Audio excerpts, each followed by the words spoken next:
Nilikuwa naona tu itatokea sare by the way, ingawa watu kama bado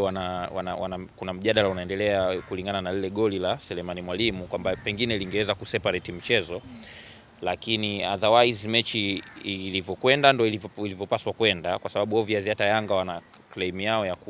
ya kunyimwa nafasi nzuri, kwa sababu Prince Dube kuna chance ambayo aliweza kuwa kwenye goal scoring opportunity, lakini mwamuzi akaamua kwamba seme line 1 akaamua kwamba ile ilikuwa ni offside. Kwa hiyo pande zote mbili kinamna fulani yes, yani ni ngumu kusema kwamba mwamuzi alipendelea kwa sababu amefanya makosa katika pande zote mbili. Mimi